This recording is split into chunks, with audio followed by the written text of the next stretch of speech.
सभी विद्यार्थियों के लिए लेकर आए हैं एक बार पुनः बहुत ही महत्वपूर्ण प्रश्नों का संग्रह जो कि यूपी बोर्ड में बहुत ही बार पूछे जा चुके हैं। अपना एनालिसिस है, आप इसको अवश्य से सॉल्व करके जाएंगे बोर्ड एग्जाम में के दृष्टि से। और ये है पहला प्रश्न जो कि आपके सामने है और इससे संबंधित कुछ सूत्र भी हैं जो इसमें प्रयोग किए जाएंगे।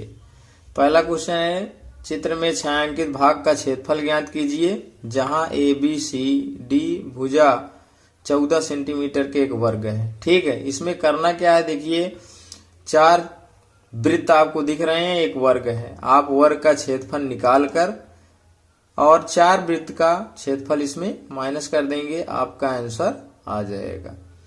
इसमें रही बात वृत्त की त्रिज्या कैसे ज्ञात करेंगे, ध्यान दीजिए 2 वृत्त के व्यास के बराबर वर्ग की भुजा दी गई है। ठीक, दोनों वृत्तों में से आप हाफ करेंगे तो लगभग आ जाएगा आपका 7/2। ठीक, इसके लिए अब और इसी प्रकार से एक अगला महत्वपूर्ण प्रश्न है जो कि आपके सामने है।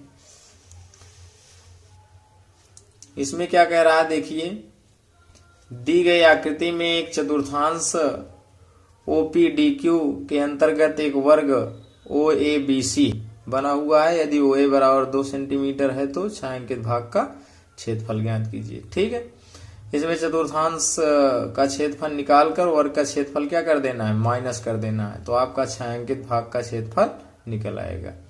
तो इसमें आपका चतुर्थांश त्रिज्या नहीं ज्ञात है, तो त्रिज्या क्या होती है यहाँ पे O से लेकर B तक, तो वर्ग का विकर्ण होगा। वर्ग का विकर्ण आपका सूत्र नीचे बताएंगे, आप यह वीडियो को अंत तक अवश्य देखें। अगला क्वेश्चन है, AB और CD केंद्र O तथा त्रिज्याओं 21 और 60 सेंटीमीटर वाले 2 संकेंद्रीय वृत्तों के लिए क्रमशः 2 चाप यदि AOB बराबर 30 है तो छायांकित भाग का क्षेत्रफल ज्ञात कीजिए। इसमें देखिए वलय के आकार का है, इसमें छोटी त्रिज्या देखिए दी गई है 7 सेंटीमीटर, बड़ी त्रिज्या कितनी है 21 सेंटीमीटर। ठीक है, तो ये कुछ महत्वपूर्ण सवालों का संग्रह है, ये आप सॉल्व करके ही आप जाएंगे, जो कि पूछे जाने की संभावनाएं बहुत अधिक हैं। उपरोक्त में जो भी सूत्र प्रयोग होंगे, आपको कुछ सूत्रों का एनालिसिस यहाँ पे आपको बता रहे हैं, इसको याद कर लीजिएगा, यही प्रयोग होगा। चतुर्थांश का क्षेत्रफल आपको जिक्र किया गया था 1/4 पाई r स्क्वायर हो जाएगा। वलयाकार, यहाँ पे ऊपर वलयाकार त्रिज्यखंड का क्षेत्रफल होता है θ/360 pi capital R square small r square. और वर्ग का क्षेत्रफल क्या होता है, भुजा की स्क्वायर। विकर्ण क्या है, जो अभी आपको चर्चा की गई थी √2 × a। ठीक है, त्रिज्यखंड का क्षेत्रफल है θ/360 पाई r स्क्वायर, जो कि लघु त्रिज्यखंड के लिए लगता है। दीर्घ के लिए क्या लगेगा, 360 माइनस θ/360 पाई r स्क्वायर। यहाँ पे वृत्तखंड का क्षेत्रफल भी यूज कर सकते हैं, याद कर लीजिएगा, ये यहाँ पर सबसे ज्यादा प्रयोग किए जाते हैं। θ/360 पाई r square minus 1/2 r square sine theta.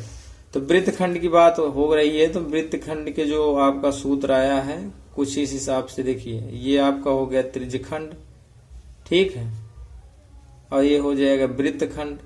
ठीक, तो इसमें वही किया गया है, देखिए यहाँ पे अगर एंगल थीटा दिया गया हो तो त्रिज्यखंड में से इस त्रिभुज को माइनस किया गया है। ठीक है, ये R है। ठीक, तो यहाँ पे आप वृत्तखंड का क्षेत्रफल निकाल सकते हैं। धन्यवाद।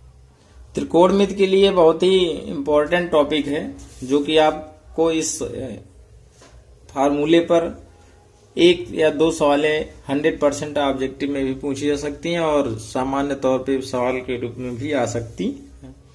साइन 90 - थीटा बराबर cos थीटा, और cos रहेगा तो साइन थीटा, tan रहेगा तो cot थीटा में बदल जाता है, और cot है तो tan में। मतलब tan थीटा को आप cot 90 - थीटा लिख सकते हैं, या cot 90 - थीटा को tan थीटा। ठीक है, उसी तरह सेक का कॉसेक में परिवर्तन होता है, कॉसेक का सेक में। ठीक है, इस पे हम आपको बहुत ही महत्वपूर्ण क्वेश्चन बताने वाले हैं, आप वीडियो के अंत तक बने रहिएगा।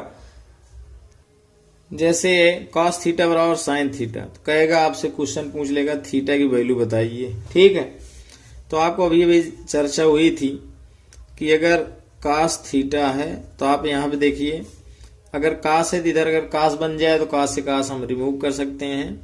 तो कास के लिए आप कास थीटा को आप साइन में इस तरह से बदल सकते हैं, और साइन थीटा को कास में बदलना हो तो ये वाला फार्मूला रख सकते हैं। तो साइन थीटा को आप लिख सकते हैं क्या, cos 90 माइनस थीटा। तो कास से कास काटेंगे नहीं, ये मतलब तुलना से हट जाता है। तो थीटा बराबर आ जाएगा 90 माइनस थीटा। तो थीटा को इधर करेंगे तो क्या होगा, थीटा प्लस थीटा बराबर 90 डिग्री यानी 90 अंश। तो 2 थीटा बराबर 90 अंश, 2 से काट देंगे तो किस पर जाएगा, 45 अंश पे। तो थीटा का मान कितना आ जाएगा, 45 अंश। That's all. इसी तरह से बहुत सारे इंपॉर्टेंट क्वेश्चन का संग्रह आपको लगातार परीक्षा की दृष्टि से बताएंगे आज, और आज का सेशन बहुत ही इंपॉर्टेंट है। इसी प्रकार से अगला क्वेश्चन देखते हैं जो कि बहुत ही इंपॉर्टेंट है। देखिए ये अगला क्वेश्चन है, ये ऑब्जेक्टिव लिए आपके अभी इंपॉर्टेंट है, और प्लस आपके प्रश्न में भी पूछे जा सकते हैं 1 नंबर या 2 नंबर के, ठीक है। अब यहाँ पे देखते हैं, देखिए इसका योग करेंगे 90 डिग्री आएगा, चाहे आप सेक को तोड़ दीजिए चाहे कॉसेक को तोड़ दीजिए, ठीक है।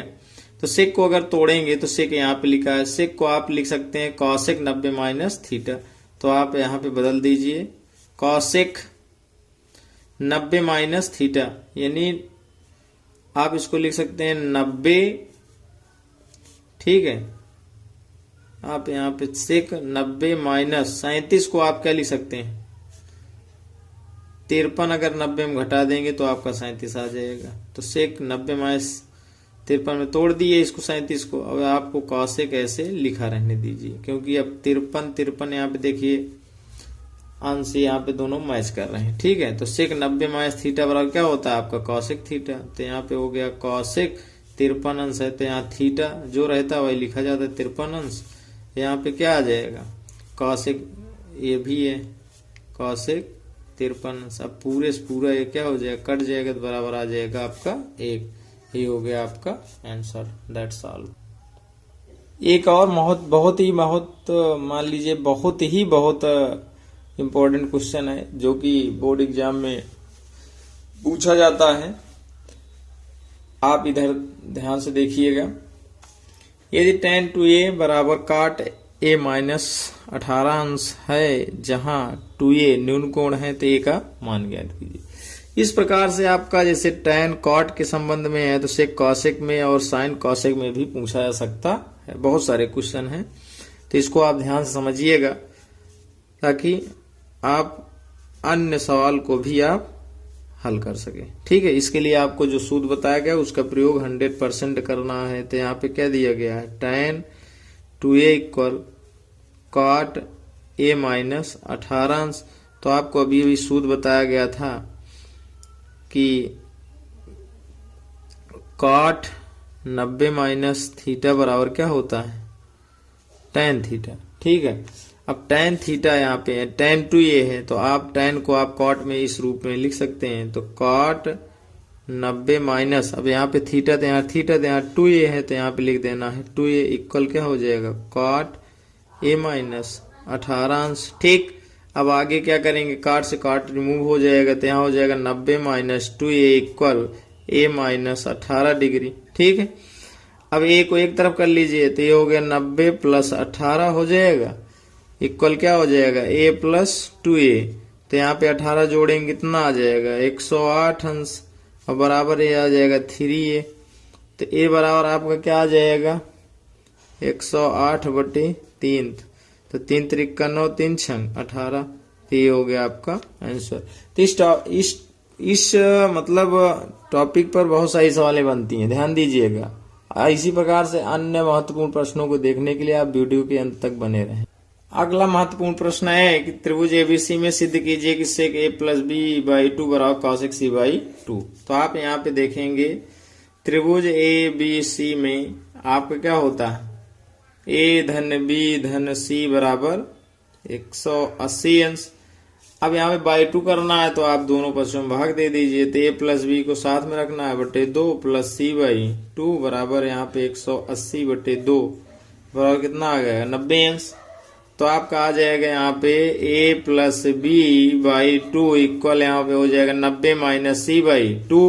ठीक है, अब यहाँ पे क्या लाना है, सेक और कॉसेक, तो सेक दोनों पक्षों में ले लीजिए, तो सेक हो जाएगा सेक ए प्लस बी बाई 2 बराबर क्या आ जाएगा, सेक 90 माइनस सी बाई 2, तो सेक 90 माइनस थीटा बराबर कॉसेक थीटा यानी सी बाई 2। दैट्स ऑल, यही आपको सिद्ध करना था। धन्यवाद।